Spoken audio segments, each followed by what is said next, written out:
Live. Welcome to the Muckspout Podcast. We got Ben with me. I intended to bring How's these it two going? on later, but they're here now too. So, Chuck Shaun from Belial. And oh, with All right, see you guys. Chuck just took them out. Um, so, anyways, how you doing, Ben? I'm good. How are you? Good. I caught that Bowie documentary. This past Oh, yeah. Yeah, it was really great. I'm gonna Very cool. Any like interesting things that you didn't know about his life that kind of stood out to you? You know, the one thing that was really cool about it was that it wasn't necessarily like one of those like play-by-plays through somebody's life, like a lot of documentaries about a person might be, but it was actually Right. like taken from interviews of him. So 99% of it is him speaking about philosophies on things, Hmm. just from sexuality to religion. Um, it was, you know what the biggest thing that I took away from it was thinking about like about how he was. I never think of him as like contemporary to like bands like the Beatles, and like he's only 4 years younger than George Harrison, and Yeah. his, Spiders from Mars was like early 70s, wasn't it? yeah, like the his first album was 4 years after the Beatles' first album, so it's Yeah. like they're. I just never think of them as being in the same mix. Like Yeah. I mean, it's similar to Frank Zappa and his contemporaries, where, like, yeah, it was just such a remarkable time. There's so many different things going on that it doesn't even feel like it all happened at once. But when you actually look at it, you're like, holy shit, there's a hell of a lot happening all in one. Hello again. I honestly, I was This interested is in the great for the conversation. flow, So I'm I like, gotta tell fuck you. it, we're coming in. the problem is that me and Chuck own our account together here because we both do live streams to the same one. So Chuck has the same powers that That does sound like a problem. Yeah. It is. Oh, big problem. It's like giving me the key to your house. It's stupid. No, so it's funny that you guys mentioned that because there's things like there's all sorts of cool little things like oh my gosh, what's his name? Motorhead, Lemmy. Do you know that Lemmy was the guitar tech for Jimi Hendrix? No. Yeah, I just learned that. So, it's so funny how so many of these people overlap and work within each other's circles and whatnot. And you think of them so separated. I mean, Lemmy only died like a little over 10 years ago or so. Yeah. Yeah, and I always think of Bowie as more late 70s, 80s, but like he had 17 albums by the time he put out like his biggest like breakthrough in the 80s. Well, it's not a breakthrough. That's a poor choice of words, but you know what I mean? Like before like Let's It Dance. became mainstream, yeah. Yeah, like that's Yeah. wild. Have 17 albums at all is wild, but 17 Yeah. like at the beginning of the 80s.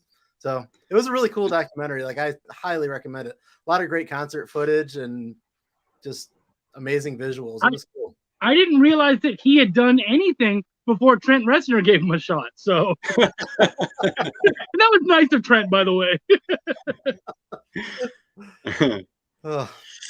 That's funny. There's actually a funny quote I read the other day about Lemmy working for Jimmy as his guitar tech. Someone asked him, like, what did you learn from Jimi Hendrix while you worked with him? He's like, yeah, I learned not to play guitar. That's why I picked up the bass.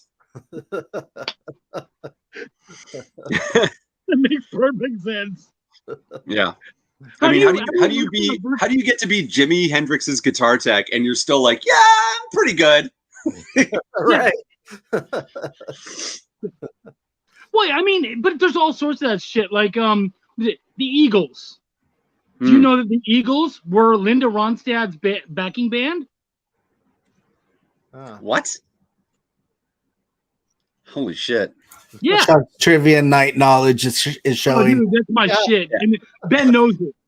Yeah. Oh yeah, Chuck does the trivia stuff. That's right. Yeah. So in full disclosure, Chuck and Ben have been friends since they were kids, basically. Since I was a kid, he was a grown adult. He was already pretty much married. Yeah.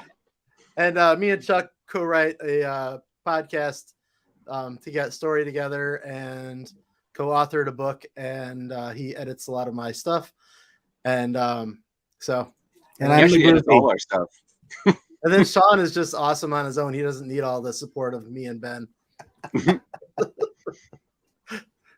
So, Chuck, Shaun, you guys have your Kickstarter launched a couple weeks ago. Yep. You're just $1 shy of $4,000 right now. So if anybody watching wants to post that they knocked them over 4,000, it's really cheap right now. Dude, yeah. You get to be a hero for $1. Good for you. Yeah, you don't even have to get the comic to do it. And we suggest But you should don't get the comic. This is for the best. Give us $1. Might shut us up for a little bit, and you don't have to read our crap. Like, congrats, you win. So we brought these guys on because the music has been a part of their comic since the beginning. I even did a music piece for them for their second Kickstarter, and this Kickstarter they actually have a song that was created to accompany it. So you did that, which is very music inspired too, buddy. yeah, there we go. Yeah. Come on. I love that cover. So You're You guys muted, wanna- Chuck. I know. I muted myself. I was just nodding along. Okay, just making sure. well, now's the point where you can actually talk because I want to hear about what is your Kickstarter about. Mhm. Oh, okay. So Belial is the original. It's an action comedy about the original creator of Hell trying to take his domain back from Lucifer and the Four Horsemen of the Apocalypse. And in this third issue, because along the way he's been taking on different horsemen to get his powers back. So in issue 1, he came out strong and he went, you know what? Let's treat this like jail. I'm gonna take on the biggest dude there and cut him right away. And so he went after War. Defeated War, got his powers. In issue 2, he moved on and he had to deal with both pestilence and famine. When they were dealt with, no spoilers, I won't tell you how. He was able to get those powers. Now he has most of his powers back. He's almost ready to take on Lucifer, but you gotta get them all. It's like Pokemon, only cooler. So he goes after Death. Death is a tough one. So in this issue, he's going after Death, but he's also dealing with the betrayal of a very important ally. So this issue is really huge, really big, and it's all building up to this the last 4th issue, which will be the big war, Lucifer versus Belial. Awesome. So in this Very issue, cool. 4th issue, which will be the big war, Lucifer versus Belial. We needed to hear that again. Yeah. Okay. Cool. Sorry, I was trying to share the link. I'm just gonna do it through StreamYard because So what's the last issue going to be about, Chuck? it wasn't quite clear. Let's hear it again, folks. That's awesome. You know what? I've been a huge fan of Belial since issue 1. Like I read the first issue and it hits all the marks for me because what I look for in a comic book is I look for a comic that doesn't take itself too seriously. I like an underdog story, and I like a story about characters who aren't trying to save the day, if that makes sense. Yeah. Like they can do the right thing. What's that? So they're in it to try to save themselves. Kind of, yeah, definitely. Yeah. They're definitely not saving the day, though. It's not like they're saving the world. Yeah. I like when that happens by accident more often, you know? But yeah, it's and also like it's hell. I mean, it's so hard. I find, maybe you guys can speak to this, but like I find it's so hard to take a subject like damnation and put a funny spin on it. So when you can do it, it just like it holds something special for me, at least. I like how normally in a hell story, the like hell is just hell. There's just like burning shit everywhere. But like you guys have a bar and like locations within hell. Like it's like its own world. I mean, where do they go on their day off? You know, Right. Can't always So pulling on brimstone. I'm curious, what was the inspiration for this? for me, it originated from I was looking for a way to kind of deal with the fact that I had felt a while back that I had given enough of myself away in relationships and life and everything that I was doing. And I felt like I gave everything that I had grown to establish as who I was and what I was about. And I gave that away. And so the telling of this story was my way of trying to work through reclaiming that sense of self with something that I've been passionate for since I was a kid. So, and I wanted to do it in a way that was kind of, well, I went to a private school for like 7 years. So that was the mechanism of it. And I had enough background knowledge that way that it didn't require too much more research to kind of get into that. And so when I had pitched it to Chuck and he came back with the comedic spin to the story, I really felt like it kind of resonated with me, especially because through all those different traumas and giving away of myself and stuff like that, I developed the sense of humor as the coping mechanism. So what better way to address these traumas that I had with than with the coping mechanisms that I developed along the way as well. It just seemed to fit. Yeah. And comedy is like, there really is something special about using laughter to kind of work through your bullshit, right? Especially when it's bullshit that's like imposed on you, you know, where you have no control over it and you can't even stop it when it's happening. You know, the best thing you can do is just kind of crack wise about it and get everybody giggling a little bit. And then you can, you know, hopefully withstand the slings and arrows for another day or two, you know? So I've been involved in...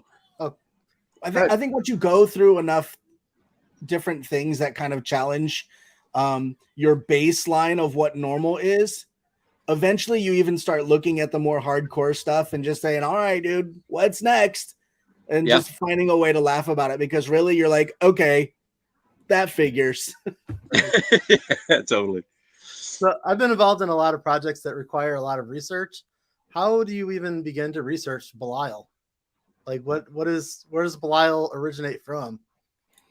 Well, doing research, I know demonology and stuff like that. When I was going through my private school, and we had a lot of foster kids, and one of the tools that my real parents gave me was I was basically the lookout for some of these kids, and we were on the verge of getting some of these kids that came from like a Luciferian type of house, which is like the darker side of Satanism and stuff like that.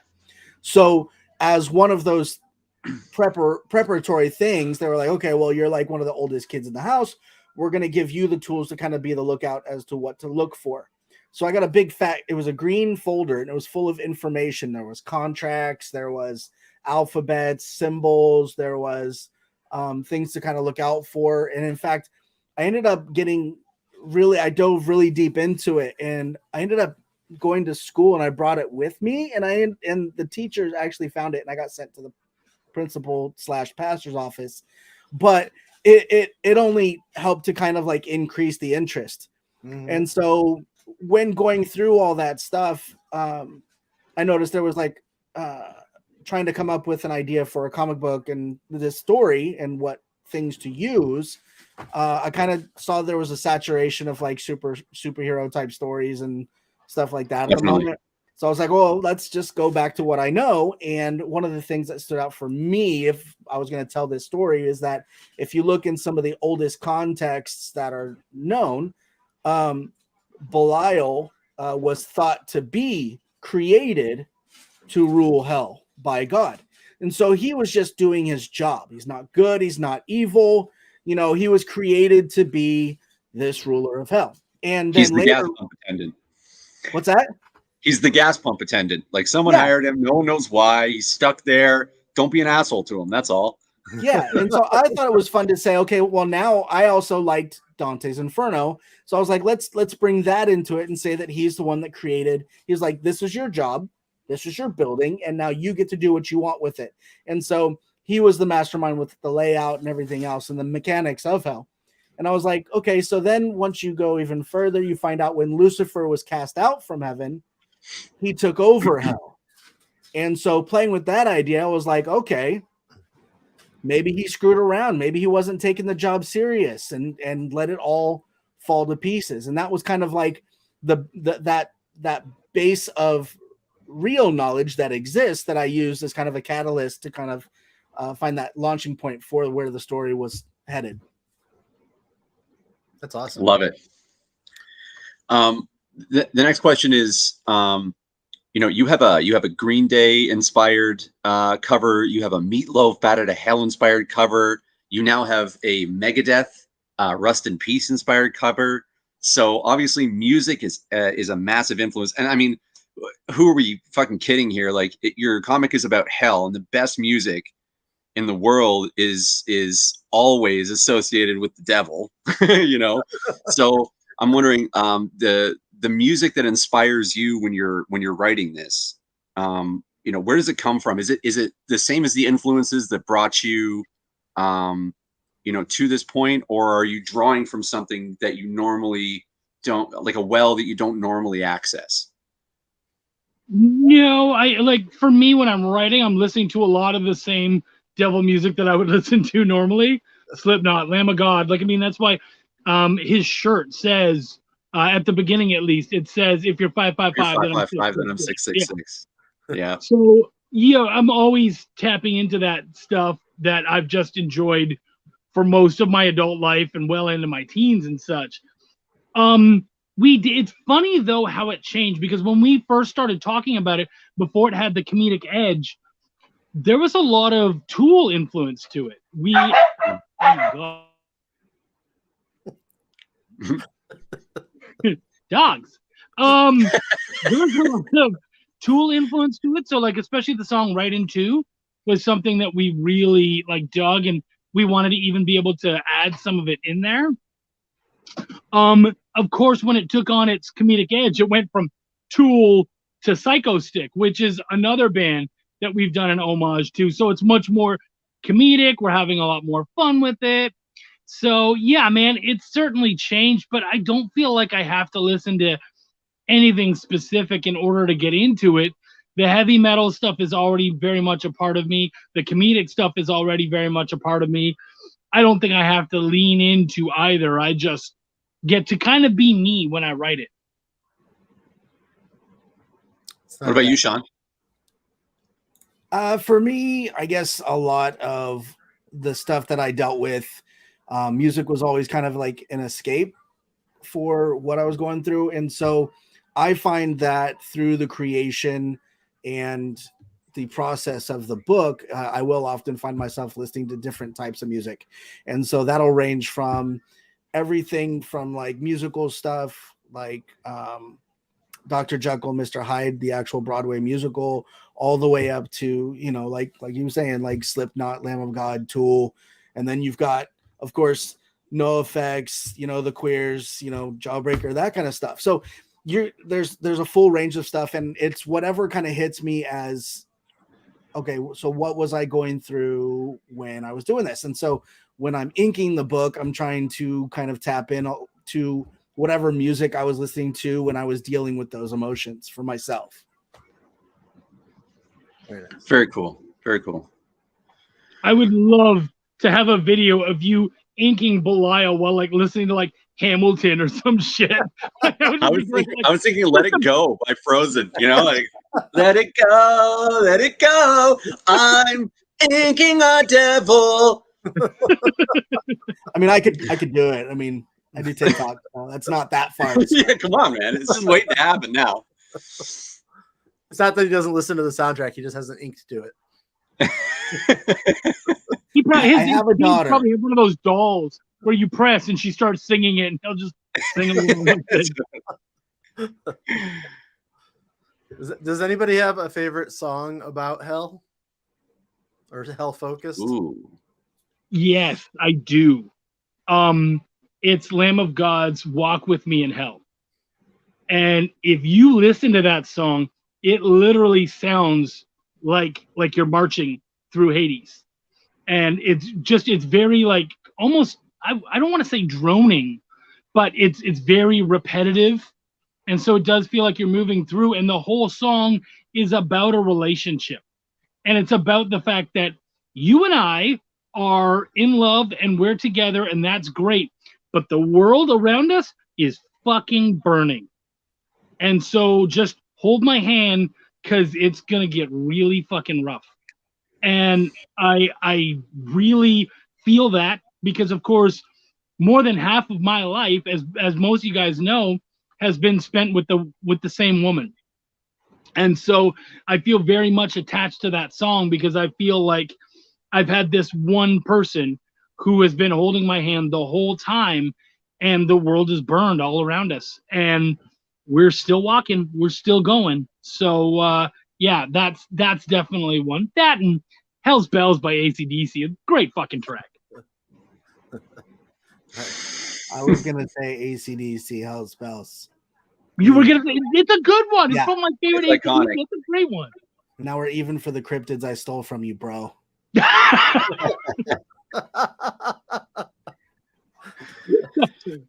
So yeah, no, AC/DC, Hell's Bells.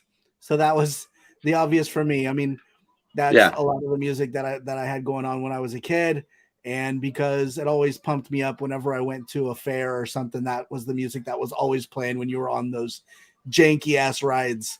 You know, finding out whether that was where you were headed once this person put you on this rickety, maybe it's missing a bolt, you don't know kind of ride. Yeah. There's an Alkaline Trio song called Hell Yes that I love. And it's about a guy who was failed by prayer. And he's kind of singing. It's kind of like a complaint letter, I guess, at the beginning to God. Like you were there for me one time when it didn't matter. And like, kind of like, where are you? And so that's why he says hell yeah or hell yes. It's a good one. It'll be on our playlist for this episode. Yeah, you caught me on the spot, man. I actually can't think of a song about hell that I really like that hasn't already been said. I'm amazed. You're like, heavens no, hell yeah. I'm blown away because look, when it comes to music, and I think the problem is there's too many songs in his head, and they're all like he's just like can't find one. Like, you know what it is? It's that thinking of one that's specifically about hell, because I resonate with lyrics on so many different levels. I don't know what song I would pick that's just about hell. I don't know. It's hard to say. Like the one that jumps into mind, it's not about hell, but it's about like the afterlife. It's just 10,000 Days. Oh, by Tool. And there's this line that every time I hear it, I think, I swear to you, I know that this is probably not the case. I think Maynard has already cleared this up, but I always feel like the eyes you're looking through in the lyrics are Lucifer's, because he's talking about, you know, like there's this one line where he says, I can't remember the exact words, but basically he says he's approaching the gates of heaven, and he's like, you can finally bang on the gates and say, give me my wings. And it just hits me every time. It's like, you know, like how much torture do you have to go through before you can come back home and just be like, this is my house. Yeah. So Chuck, did you have something else to add to that? No. We could talk. Ben and I have such a connection to that song. For the rest of our life. Yeah. We have such a connection to that song. We could talk about that song forever. So no, let's move on. Yeah. So we've already got a 24-year podcast between the two of us about music. So it's. So I've read Belial 3, as well as the previous 2, and I loved it. I'm not just saying that to be nice because you're my friend. It was a really strong issue. There was actually, I didn't even notice it until you pointed it out to me afterwards. There was a very strong tie between the third one and the first one. So like my recommendation to somebody would be, before you read this one, read those first 2. And then when you're done reading this one, read that first one. Like that's the cycle you should pretty much do. Just keep reading Belial. But you want to, I know we won't talk about any specifics around that, but you want to talk about how writing that kind of worked out? I mean, that was something that we had planned literally since day one, like since the outline. Yeah. That was something that Shaun and I, that cool beat at the end of issue 3, we had that planned all along, and that was something that it came up a lot in my comedic training, where in comedy they would tell you, if you come back to something that you've already done and you're able to circle back to it, the crowd's going to think you're fucking brilliant. But you're just mental and you've got this thing stuck in your head. So any chance you can take to come back to something full circle will just blow minds. And I was like, great. And that was something that we had plotted again, like I said, since the outline, is that one little beat, and that was going to be our moment of brilliance, you know, where, and again, it's not brilliant necessarily if you've already planned it out, but if it hits, No, but it is a sign of strong writing, though. Like to like if you are able to like predict in advance how like that's the magic of foreshadowing, right? That's really what foreshadowing is like kind of knowing it's coming and no one else does, and then there's a moment later where you're like, oh shit. And I love a good story arc where I want to go back to the first issue or the first couple issues because something happened. You're like, wait a minute, hold on a second. That's like, to me, that's the magic, right? Especially in comic books, because it comes in such short formats that if you can carry that stuff through, it lands so hard. I love it. I was actually kind of surprised when we did the first issue that not more people questioned the seriousness of the first 5 pages of the issue. Mm-hmm. We had some people that were like, I really enjoyed the transition, or I really enjoyed the first part, but nobody really questioned it. And so I was like, okay, well, you know, maybe when it comes back around, they'll actually have more appreciation. We had questions about the people involved in the first issues. So knowing that we were going to get back to that kind of stuff was actually kind of fulfilling and really a proud moment too. So very cool. Beautiful. I had fun with that first page because I was very specific. The first page of the first book, I was very specific to not mention the relationship between the woman and the man who was dying. And for me, it was a lot of fun because for those of you who haven't read it, it's the first page, so these aren't really spoilers, but she has to see this guy die. She's so adamant. And her husband's like, you're pregnant, like you really need to go. This is going to affect the baby and stuff. And she's like, no. I need to watch him die. And he dies, and then we get to follow him into hell. But I had a lot of people come to me and go like, why was he so angry? Why was she so angry at her uncle? And I'd be like, why are you so angry at your uncle? And they're like, what do you mean? I'm like, I didn't fucking say uncle, man. And they're like, different people had different relationships. Like, you know, some people were like, oh, why were they so angry at their dad? Why were they so, and they, different things. And I was like, I didn't say their relationship, man. So that's on you. What is your issue with that person? They're like, oh shit. That reminds me of that joke about Rorschach from The Watchmen, where they're like, Rorschach is one of my favorite heroes. It's just too bad that his mask has a picture of my parents fighting on it. Yes. I love that. Yeah. And as far as the story goes in the third one, I love the final resolution. Like, we can't really talk story details there, but it was unique. Thank you. Yeah, that was something we were pretty excited about, as far as we really needed to dig in and lead towards that last issue. Like, we needed people to know that we weren't going to screw around. We weren't suddenly going to be like, oh, there's 3 more issues. It's going to be 7. It's going to be whatever. Like, no. It's coming, guys. And this one's going to be a big one. I have questions about 2 characters. To me, they're the 2 that, like, so the story is about Belial. It's also about the Horseman. It's kind of about Lucifer, even though he's not like a major fixture in the comic. It's kind of like everything is revolving around him being the big boss man, right? But there are 2 characters that I think are pivotal that I'm curious, like, who was involved in the development of these characters specifically. One I kind of know about, but I just want to hear more about it. And those 2 are Mammon and Link.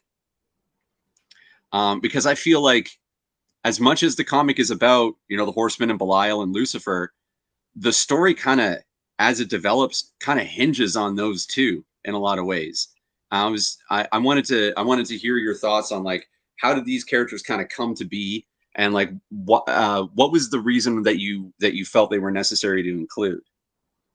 So for me, and Ben would know this better than anybody, I'm very much the idea of the child is raised by the village. And so as much as Belial is reclaiming his throne, I don't believe that we do anything solely on our own. It's the people in our lives that strengthen us, that fuel us. You know, Shaun is taking back his life, but he's not doing it alone. He's got an amazing girlfriend who's got his back. He's got, you know, those of us who love him, and his collaborators, family, fans, all that kind of stuff. And All the so, back- And in that moment, Chuck realized he was part of Shaun's life from the beginning. that was really good. And Morgan Freeman? what? What? Yeah. Yeah, so those two characters became important to me because I wanted him to have that backing. And so, you know, of course, Link was that infusion of humor, and Mammon was the one who was gonna be the hard ass. You know, Belial was gonna need someone who was gonna be kind of that tough friend who's gonna give you the truths that you don't want to hear. And He was kind of the straight man as well. Pardon me? He was kind of the straight man in the story as well. And as far as comedy goes, he was the guy that never laughed at the jokes and was always like kind of treating everything seriously. You know what I mean? Yeah. Yeah. Even while there was hilarious shit going on, like people vomiting everywhere, and like, you know, a threesome happening in the back corner of the bar, and he's just, you know, like, yeah, it's a living, you know, it's Thursday again. He's the one he's like a symbolic representation of the friend who knows what you're going through, knows that if he tells you 50 million times, this is the thing that you're going to have to figure out for yourself, but he's going to be there for you when you do. Yeah, totally. Yeah. And it's appropriate that he's a bartender in the story as well, because that's kind of what bartenders do, right? They sit and listen to your problems, and then they give you a little advice and a little liquid courage and send you off. Yeah. Well, Mammon, the actual demon, because that is I didn't just take that from nowhere. There is an actual demon, and he is the demon of greed. So the fact that he was taking care of the money and taking care of all the that other stuff and whatnot, and of course, I find that people who focus on money tend to be pretty fucking serious people. Like they're not usually incredibly funny people. Now that doesn't mean that, you know, people who are funny aren't going to make money, but people who focus on that money tend to be pretty fucking serious. Very practical, and they're always figuring out the risk versus reward. Yes. And then making their decisions based on that analysis. My girlfriend's ears are burning right now from our bedroom. Yeah, she's the responsible one in the relationship for sure. I would have guessed that without even knowing at all. I didn't get this far, like, definitely, as Chuck said, I didn't get this far on my own. Oh, that's great. You got any other questions, Eric? Nothing written down, but all right. Well, okay. I have questions about the writing process, because I have a little bit of background since, you know, Chuck and we go back. I know that this was Shaun's idea, and you brought it to Chuck. So I'm wondering, where's the chicken and where's the egg here? You know what I mean? Like, who instigated what, and how did the story develop, and what is it like working on something collaboratively in terms of writing? I mean, Eric can speak to this too, because you work with Chuck. I try not to work with Chuck very much. We just don't get along very well, but Smart. Look what it did to me and Shaun. Seriously. You have a good head of hair, man. So I'll be back next episode with just no hair. No, I guess you could say that I don't know, the birth of the story itself. So the egg probably came first in this scenario. And I think Chuck would be the legitimate foster parent to the story. He helped raise the idea and help it become what it is. Definitely with the visitations coming back over to me once once he's had his input and formulating a good structure to it and stuff like that. So the base of it, it was mine, but then the fleshing out and the fruition of the idea is reliant on Chuck's ability to kind of lean into it. I feel like you, Shaun, are very much the egg, and then I got to sit on you and warm you up and make your idea explode into a cute little chick. And I bet there were so many analogies in that. I just went 5 different directions. I don't know how to feel about myself now. All I know is I feel like I sat on your face and I'm happy. That's pretty much what I got from that.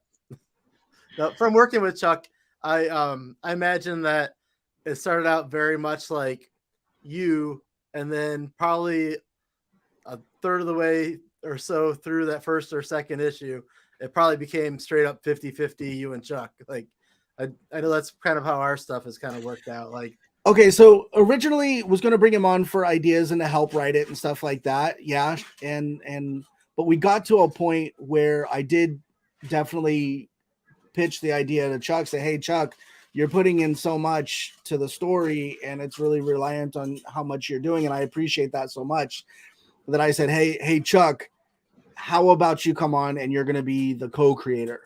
And I kind of came off of a situation on a previous book where I kind of got burned as a co-creator that didn't get recognition. And I wanted to make sure that the validity of the efforts that people put into the book and that Chuck would get recognition for that too. And so he was like, dude, are you sure? Like, I understand what just happened. Are you sure? Yeah. And I said, absolutely. I won't finish the book without you, man. And so through the good times and the bad times and the processes and ups and downs of creation and life and friendships and everything else, the constant is that I won't do the book without him. He is just as much the book at this point as I ever was. So, and he reminds you of that every day. So you guys want to go through the rewards and stuff a bit? Like, I can pull up the Kickstarter and. Okay. All right, sure. No, why not? I have to figure out real quick how to do this. I love that you offered to do something you didn't know how to do. Hey, do you guys want to go fly? Like, we'll fly in a plane. Okay. I just need to find a plane and learn how to drive it. But after that, how to fly. Enter. And there he's was walking around with a yellow book that says solidarity. Piloting for Dummies. I'm out of here. You guys suck. Okay, here's all. We did it. And here's the Kickstarter. All right, so yeah, that's the back that we have. If you notice, if you go back to that, 3999. Through each one of the campaigns, we've had kind of that backdrop, and if you've noticed, we've kind of added characters to our Last Supper bar top, so to speak, as we've gone. Mm-hmm. So people that have been there, they've been able to watch the table grow as the characters were brought in. And Greg did a really good job of depicting each one of their kind of characteristics in that as well. So that's been that's brilliant. And by the way, does that mean that there's a final that's already kind of drawn and figured out, and you're just kind of like cutting characters in? No, yeah. I mean, I'm like, can we just elongate this table and throw these characters on there? And he's like, okay, I'll see what I can do. So they fit in where they fit in at this point. So Belial used to be the center of the table when this all started, and now it's this amalgamation of all the characters. That's awesome. You want to go through the reward tiers, or? Yeah. All right. So here's the. We're starting with our. Is that the digital? Oh, is this your? Oh yeah, you picked. Oh, there's the one I did. Oh yeah, you chose the Rest in Peace. Nice. Shout out to Chris Mad. Wicked work, by the way. I also added in the to get Greg's cover because I like Greg's work. Well, so speaking of Greg's work, if we go down the main page right here, this is the main cover of Belial 3, and this is Greg's cover. Yep. And I mean, I love the sign. You both suck. Yeah. That's awesome. When he drew it, he drew the sign, and I said, because those two characters are during the making of this book, my stepdad passed away, and Shaun's grandfather passed away. So we decided to bring them into hell and make them characters, and that's been fun. And he drew the sign, but it didn't. I think it said like Austin 666 or something funny like that, and I was like, "Can it just say you both suck?" And he was like, "Yeah, let's do that." I'm just like, because you always have these signs that are like, Belial or Mammon or whoever, and I was like, "Nah, man, fuck them both." Like that's just funny shit. And Link is taking bets, and we got like, dude, it's just like, it's chaos. It's so much fun. It's hell. I love this cover so much. Yeah, it's super fun. I don't know if I set it to play sound. Tell me if you can hear sound. Either the rapture didn't happen, or we're all going to hell. Put your hands over your nose, try to ignore that burning smell. Either the rapture didn't happen, or we're all going to hell. Put your hands over your nose, try to ignore that burning smell.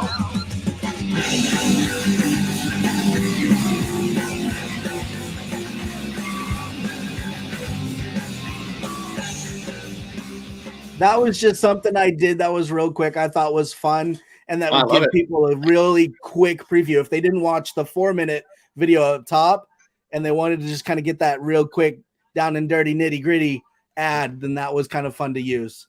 Yeah, you definitely need something shorter than that 4-minute for social media and stuff too. Yeah.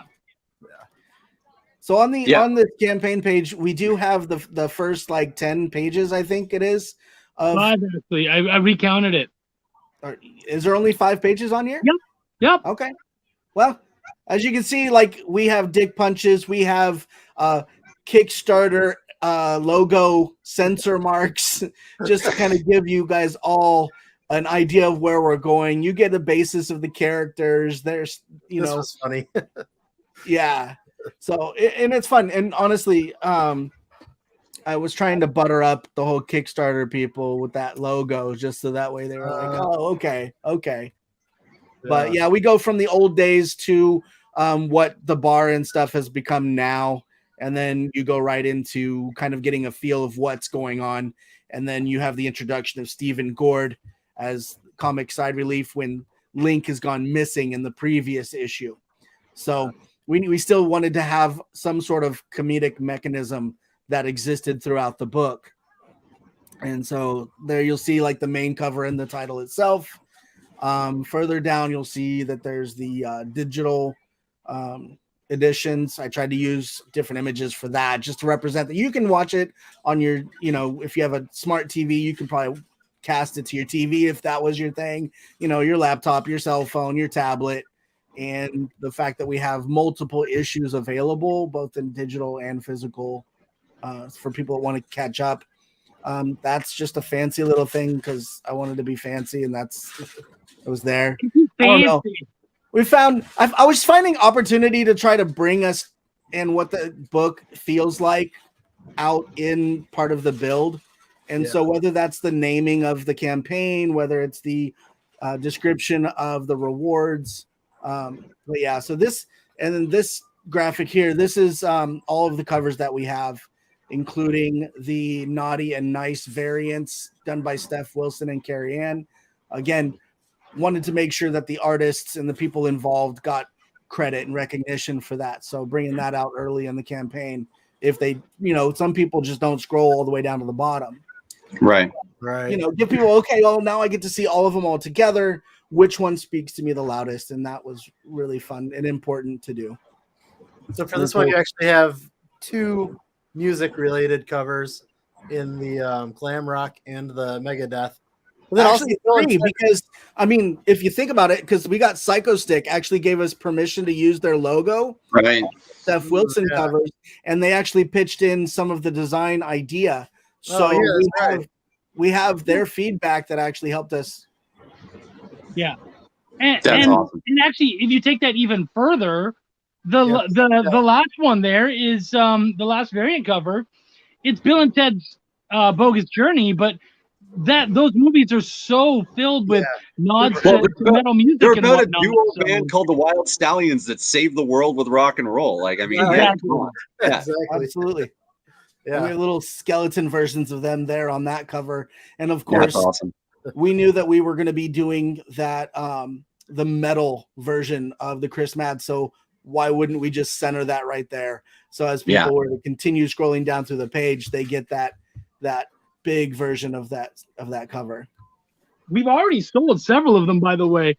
It's funny because we were kind of in a spot where it's like, how's it, how trying to, I gotta say, I love the stamp like this, but shiny. That's Yeah. great. that was Shaun. I thought that was brilliant. I was like, yes, absolutely. I couldn't find a good way to have it, show that it's a shiny thing other than maybe having a physical version you can play with, and the lighting is always screwy. So I Yeah. was telling Chuck, I was like, I was trying, dude. I couldn't do it. I said, how about we just throw a stamp on there that says like this, but shiny? And he loved the idea. So that's what went through. I love it. And here's what we're telling people it's a 32-page book, not a 22-page book. All of our issues are not standard length. We really gave the story room to breathe. And because it's a black and white book, we didn't have to invest in having a colorist. So we wanted to be able to offer elsewhere to add that value to the book. So people really feel like they're getting a product that's worth what they're investing in. Because that's basically what Kickstarter and stuff is a bunch of people investing in the potential of something being made. So that's all the people involved. Of course, up there, up top, that's Shaun. That's me, followed by Chuck Pineau. Then we got Gregory Warrenchak, our penciler. Scott Weldon does letters, and Wendy did editing. So yeah, it's our team, man. That's our basis of why the book is what it is. So I have another question for you guys as far as comic creation is concerned. I've created my own comic, and there's a lot of things that you have to discover about standards when you start doing that kind of thing. Whether that's the way the lettering is done, or page flow, or how many words you can fit on in a panel, that kind of stuff. But there is something about breaking standards, like you have a 32-page comic, and that's not standard. Or there's certain story elements, or like you said at the very beginning when you were talking about how there was a lot of superhero comics out there, and you didn't want to do that. You wanted to try something else. So what do you think is the appropriate? I think this is a good question for like a punk rock podcast. Is like, how do you strike that balance between following and defying conventions so that you strike that middle ground that we call kind of art? I think it's important to have enough things that are familiar that people can go, ooh, I like that, but then stray away enough that they don't always feel like they're in dangerous territory, or they're somewhere they've never been before. So how do you create any balance? You know what I mean? You just kind of feel it out and kind of look at it as you're going, is this too much, or is this not enough, or whatever? So I think it's just been kind of us going, does this work? Doesn't this work? What are we being too mainstream, or are we too far out there? And so it's just a lot of collaboration and back and forth. We ride the line for the entirety of the book. I mean, starting off with Hell is a very niche type of location, and the characters that are involved, people can make a lot of assumptions of what the story is going to be about, or the creators of the story is going to be about. We also chose a grungier artwork style versus a flashy colored style. We went with that the texture and the gray wash and stuff like that. And like I said, the themes of the story Our humor is borderline. I mean, for our generation, it probably fits the bill pretty well. But Yeah, for sure. some of the younger generation, they might find out that we have spent the entirety of the book with one leg over the line. And so that continues all the way, even through the formatting of the book, like the dialogue and just everything that way. So one good thing that's worked to our benefit is that Chuck is very knowledgeable of where those lines exist. Yeah. And we get to play with, okay, if we were to make this within the guidelines that exist, does it work? And if it doesn't work, how can we make it work? And if that means we got to like punch it in the throat and push it out over the line a little bit, that's what we're going to do, because that's the story that needs to be told in the way that it has worked out that it needs to be told. We need to lose Chuck, I think. We're a little past his time. Yeah, I do got to run. I'm sorry. I got to. My wife, for some reason, wants me picked up from work. What a bitch. Oh, whatever. Well, other things Well, for that was- she Then ruined the the podcast podcast. knew that Chuck was not in control of his own I'm life. So you ruined the night. Well, tell her I said hi, Wendy. I will, man. Thank you guys so much.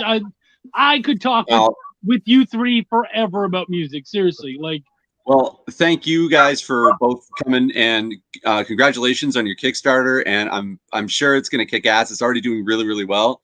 And anybody who hasn't read the first two, do it. Fucking do it. Like, if you enjoy anything that we've been talking about, you will love this comic. Absolutely. Now, I know Chuck's got to run. Shaun, is there anything you wanted to cover that we did not get to? I think I'm pretty good, guys. Like I said, it's a lot of fun. We hit all the basics, and a little in-depth stuff with the process, where we go, what we stand for, and what we love, and that translates to you gentlemen. There you go. Yeah, you look one way. Beautiful. Awesome. Well, thanks for being here, man. And it was great chatting with you. And I can't wait to do this again for Belial 4, because I'm sure 3 is gonna knock it out of the park, and 4 is gonna be an epic conclusion.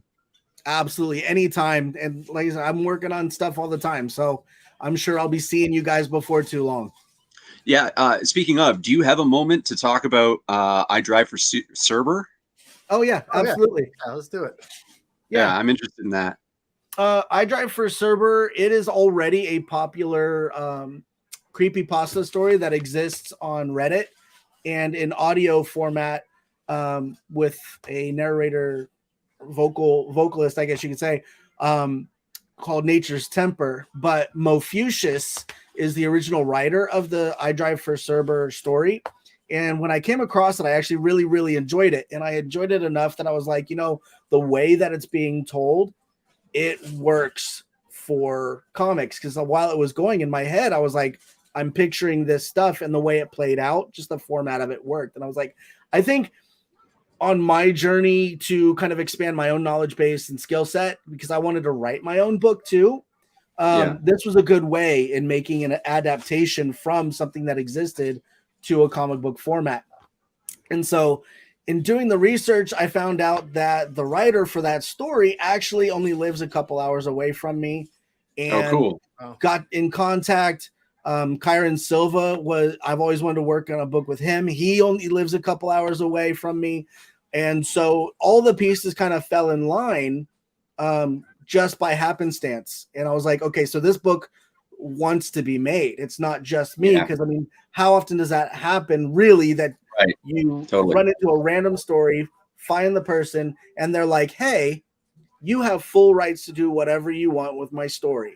And you have the marketing, you have the merch, you have anything that you generate with this story. As long as you don't add to it, you can leave stuff out. So as long as I'm respectful and I make sure that I give the right credits and stuff to the people that are responsible for it, this is turned out to be quite a ride, so to speak. Very cool. Very cool. Yeah. And what's it about? Just like a brief synopsis. It's about Jim. He is a down and out, I guess you could say middle-aged guy, and he is looking for a job. And so in doing so, he's scrolling through his phone finds an app for a ride share service, kind of like Uber or Lyft, and he hops on it, and he gets a call right away, and he's like, all right, cool, I'm going to go and do this job. And it turns out that it is a rideshare service for the supernatural, the cryptids, the creepypasta people, the Slender Men of the world, so to speak. And in fact, as a Slender Man, I agree. Yeah, see, one of the characters, I've got a 12-page preview that exists. Actually, I just got them in because I'm going to a convention next month, so you guys will be the first one to see it live here. I've got the physical edition of the preview. Oh, beautiful. Here. And so when I say it has the Slenderman of we have Ray. That's awesome. Oh, that's Eric. Trying to show you. I don't know what I'm doing. Okay. It's all right. There you go. That's Ray. And so as you can see, he's donning the garb there. So there's enough association. And he's just having fantastic. A hell of a day. And that's how he's getting started. And that's the first person he picks up. And he finds out what the payoff is on that. And he gets both cautious and excited, but it sends him off into much more terrifying like areas, or with different creatures and cryptids that are more dangerous. So how is very cool. Is this one a multiple issue arc? This is going to be 2 issues. So the 2 issues that I chose to do were the ones that grabbed my attention the most, and it's actually the first 10 parts of the story put into those 2 issues. And the reason why I chose that as well is because it's also the most personal to the main character of the story. Since the story already exists, I can tell you it has to deal with his deceased sister, what happened to her. She ends up being picked up as one of his fares. Oh, wow. And craziness kind of ensues from there. Awesome. Honestly, that sounds like an unbreakable premise. Like it was just sitting there waiting for someone to do it, to some degree. Before me, they were propositioned for to have a movie made. They were propositioned. They have fan fiction that already exists. And so I really consider myself genuinely lucky to have had the right combination of the right person, the right style for the artwork, being able to connect with the person that wrote it. And it just, like I said, the story wanted to be told in a comic book format on its own. And I'm just the tool that was able to do that. Well, that's awesome, dude. Any idea when that's going to be going live? Barring the success of Belial, I'm planning on launching this one actually in October, because I'm going to a Halloween convention. It's called the Sinister Halloween Convention, and I will be meeting up with the writer and Kyron because it's all in Sacramento. And what better way? So one of the things I did for that is I did actually invest in getting the colors, the letters, and everything already done in full for this preview. So kind of leaning into the exclusivity of a convention, plus trying to talk people into backing for the Kickstarter and offering up something that is going to be exclusive. And with already being an existing and popular story, I felt it was a good investment to try to do that. Is there a Kickstarter page to follow it out there right now? Not yet. And that's solely because every morning I wake up and I start trying to make new ads and new memes and stuff for Belial. And I do the same thing right before bed. And because we've done 101 podcasts at this point, so time is limited, but next month's going to be a really busy month for me to kind of reset. And then the following month, I start all that over again. This time, unfortunately, without the assistance of Chuck. But we'll see. We'll see if I have it in me to kind of pull this. It's a bit of a blessing in disguise. There's life without Chuck too. Yeah, there is. Chuck is a fantastic collaborator. Yeah, at some point you got to decide whether or not you're going to jump into the pit or stand and watch on the sidelines. So that's right. That's Well, right. if you need somebody to talk to get over Chuck, there's nobody like the two of us. So That's very true. Dude, no, anything helps. And honestly, and I'll be very real with you guys. I don't have any bells and whistles available for this one because I've soaked up all of my funds in Belial and for the pre-production of this book and stuff like that. So I'll probably be reaching out. That's no problem.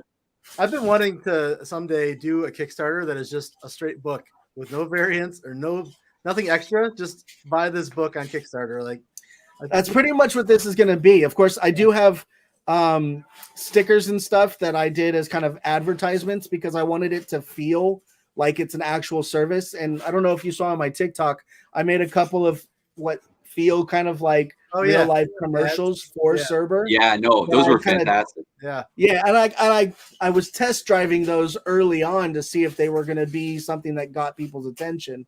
And so I tried to learn some basics to like editing and stuff like that. And Eric, you were a lot of help with that as well.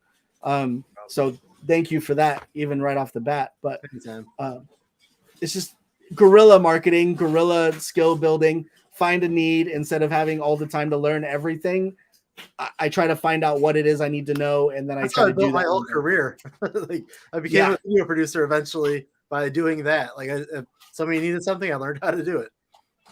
Yeah. And I gotta say, Shaun, like watching your meme and your ad game, like people should be taking notes. You know what you're doing, man. Honestly, I noted after your last Belial campaign, when you really went heavy with the memes and stuff, I noted that after that, everybody started doing it, but they didn't really understand, I don't think, why yours worked.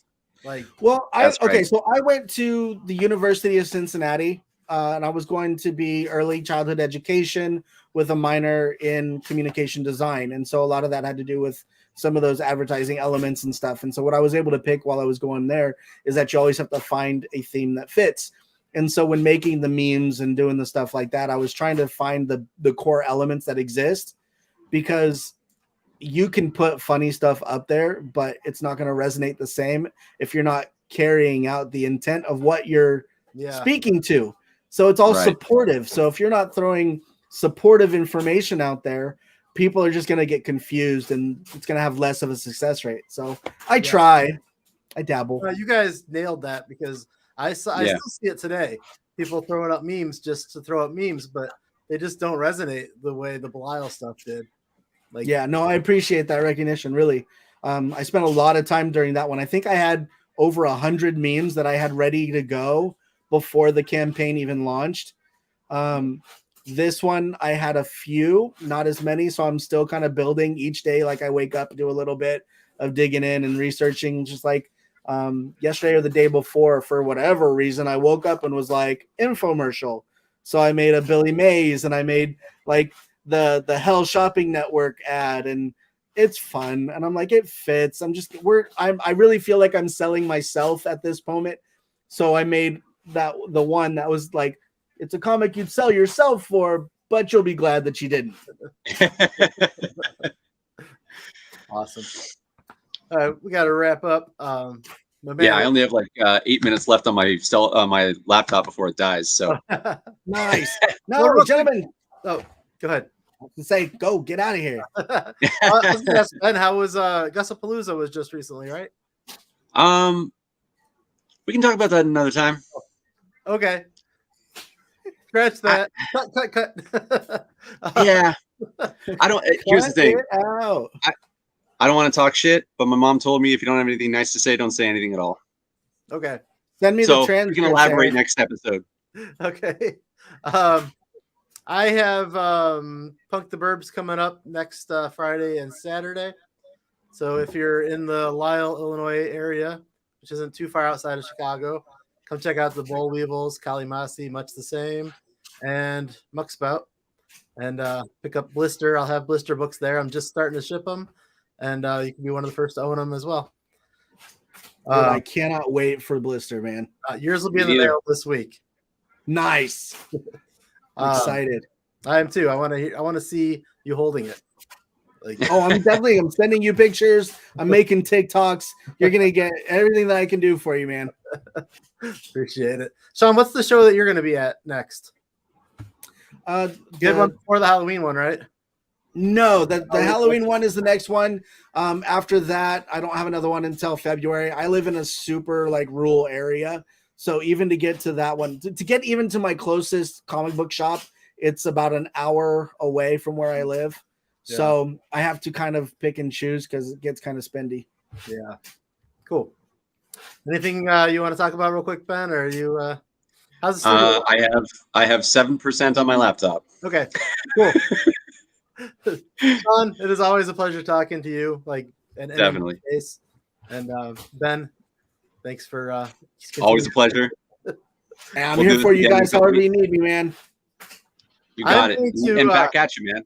I'm gonna play us out with the intro that I forgot to play at the beginning so that I can later cut that into the beginning. Love it. So let me try that real quick. And Eric.